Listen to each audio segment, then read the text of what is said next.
Carbamazepine. Carbamazepine is an anti epileptic. हम इसको use करेंगे एपिलेप्सी ट्रीट करने के लिए। इसके साथ साथ जो न्यूरोपैथिक पेन होती है उसमें भी कार्बामेज़ेपिन दे सकते हैं। इसके अलावा partial seizures, generalize seizures, tonic clonic seizures, neuropathic pain, bipolar disorder, इस सब में हम कार्बामेज़ेपिन दे सकते हैं। सो अगर एंटी एपिलेप्टिक ड्रग्स के मैकेनिज्म ऑफ एक्शन की बात करें तो इन ड्रग्स ने ग्लूटामेट की क्वांटिटीज़ को डिक्रीज़ करना है और गाबा की क्वांटिटीज़ को इंक्रीज़ करना है, क्योंकि ग्लूटामेट जो है वो एक्साइटेटरी न्यूरोट्रांसमीटर और गाबा जो है वो इनहिबिटरी न्यूरोट्रांसमीटर है।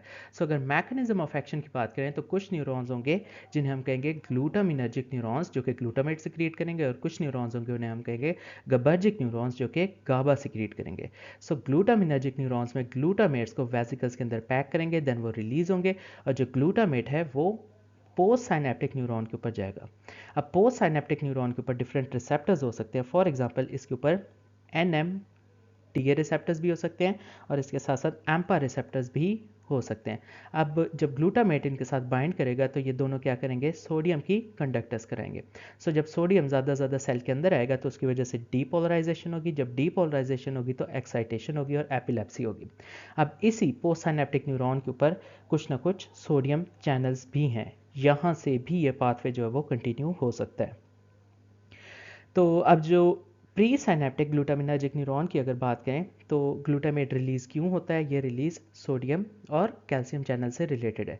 सो जब सोडियम चैनल्स एक्टिवेट होंगे तो एक्शन पोटेंशियल जो है वो ट्रांसफ़र करेगा, और जब कैल्शियम चैनल्स एक्टिवेट होंगे तो उसकी वजह से एक्सोसाइटोसिस होगी, वेसिकल्स जो है वो रिलीज़ होंगे। इसके अलावा कुछ हमारे पास गबर्जिक न्यूरॉन्स हैं जो कि इनहिबिशन कराते हैं।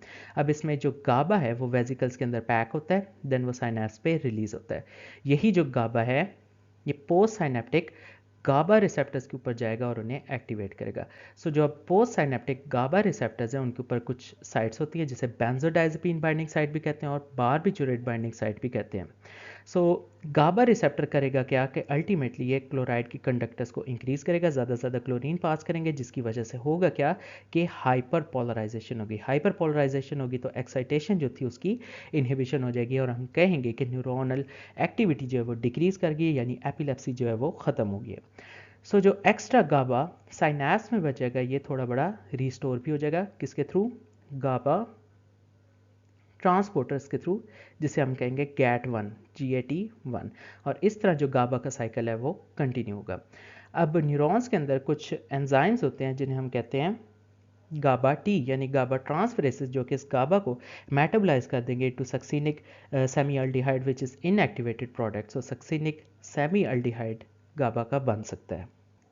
सो अब इस सिनेरियो में हम डिफरेंट ड्रग्स जो हैं वो यूज़ कर सकते हैं एपिलेप्सी को ट्रीट करने के लिए। सबसे पहले कार्बामेज़ेपिन क्या करेगा, it's going to block the sodium channels. So जो सोडियम चैनल्स हैं इनको जो चीज़ ब्लॉक करेगी, दिस इज़ कार्बामेज़ेपिन, जिसकी वजह से एक्शन पोटेंशियल जो है वो फॉल कर जाएगा और एपिलेप्सी जो है वो ट्रीट हो जाएगी। इसके अलावा हम इथोसक्सामाइड भी यूज़ कर सकते हैं। अब इथोसक्सामाइड क्या करेगा, जो इस न्यूरॉन के ऊपर कैल्शियम चैनल्स हैं ये इनको ब्लॉक कर देगा।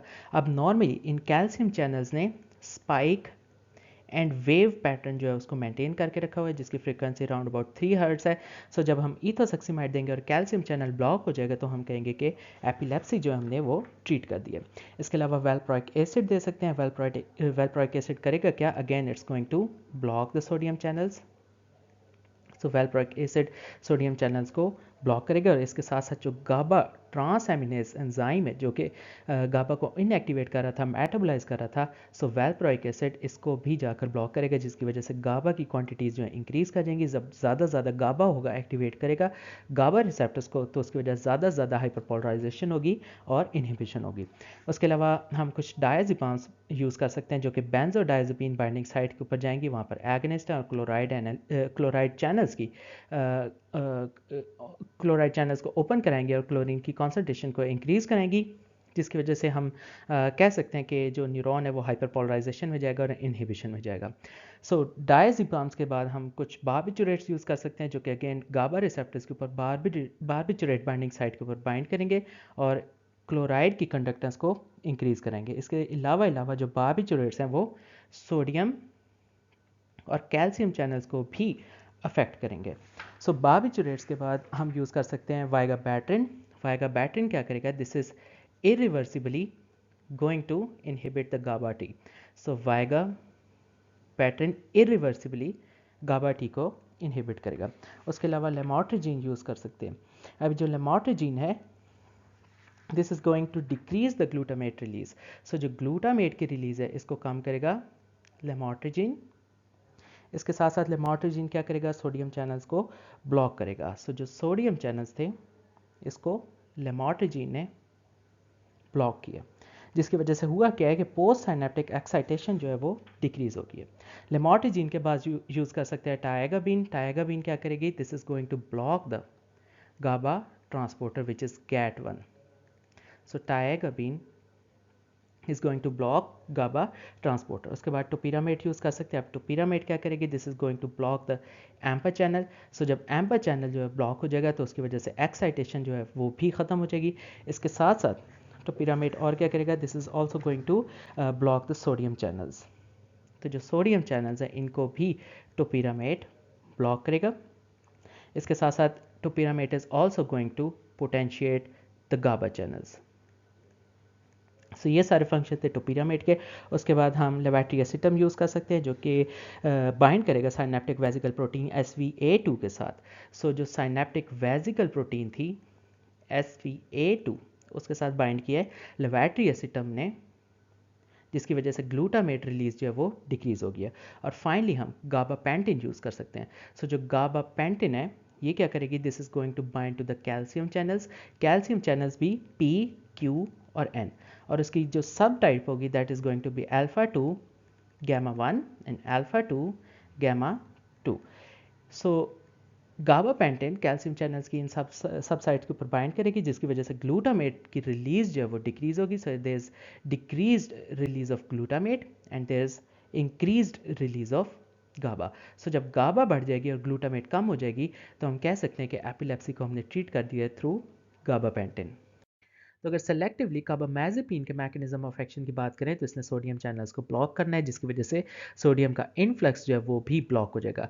सो जब सोडियम सेल के अंदर नहीं आएगा तो उसकी डीपोलराइजेशन नहीं होगी और हम कहेंगे कि एक्शन पोटेंशियल और उसकी प्रोपोगेशन जो है वो इनहिबिट होगी है। अब ऐसे ब्लॉकेट को हम कहेंगे this is use dependent block. इसका ये मतलब कि जो एपिलेप्टिक फोकस के अंदर न्यूरॉन्स हैं जो कि रैपिडली फायर कर रहे हैं, एक्सेसिवली फायर कर रहे हैं, सिर्फ उन न्यूरॉन्स के ऊपर कार्बामेज़ेपिन जो है वो एक्ट करेगी। So it is use dependent block of sodium channels. Pharmacokinetics में carbamazepine is given orally. It is metabolized by the P450 system into an active metabolite. अब कार्बामेज़ेपिन की हाफ लाइफ 30 आवर्स है, phenytoin की half life जो है वो 20 hours है।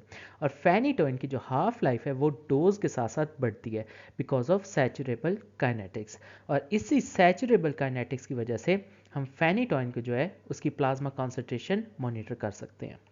Carbamazepine का क्लिनिकल यूज़ क्या है, it is use to treat partial seizure, generalize seizure, tonic clonic seizures but not absence seizures. उसके अलावा न्यूरोपैथिक पेन में दे सकते हैं, बाइपोलर डिसऑर्डर्स में दे सकते हैं और फेनिटोइन को हम यूज़ कर सकते हैं स्टेटस एपिलेप्टिकस को ट्रीट करने के लिए। टॉक्सिसिटी साइड इफेक्ट्स कार्बामेज़ेपिन की वजह से drowsiness, headache, mental disorientations, motor disturbances, liver damage, agranulocytosis, aplastic anaemia, skin reactions, और जो फेनिटोइन है उसकी वजह से teratogenic effects for example cleft palate वगैरह हो सकते हैं। इसके अलावा जो फेनिटोइन है वो गम्स की थिकनिंग करती है और हिशिज्म करती है। तो फाइनली अगर सारी एंटी एपिलेप्टिक ड्रग्स को हम समराइज करें तो इसमें कुछ ना कुछ ग्रुप्स बन सकते हैं। तो जो पहला ग्रुप है उसमें हम पार्शल और टॉनिक क्लॉनिक सीजर्स जो हैं ट्रीट करेंगे। सो इस ग्रुप में वेल्प्रोइक acid, carbamazepine, लकोसामाइड, topiramate, phenytoin, फिनोबार्बिटॉल, लेवेट्रिएसिटम, lamotrigine, प्रीगाबलिन, प्रिएम्पनिल और रेटिगाबिन आ सकते हैं। उसके बाद जो सेकंड ग्रुप है उसमें हम एब्सेंस सीजर्स ट्रीट करेंगे। सो इसमें डिफरेंट कैटेगरीज हैं। अगर शॉर्ट एक्टिंग देखें तो उसमें डायज़ेपाम, लोराज़ेपाम आएंगे। अगर लॉन्ग एक्टिंग देखें तो उसमें फेनिटोइन आएंगे और जो अदर्स है उसमें फॉस्फेनिटोइन और फिनोबार्बिटॉल आ सकते हैं। दैन एक और थर्ड ग्रुप है जिसमें हम एब्सेंस सीजर्स ट्रीट करेंगे।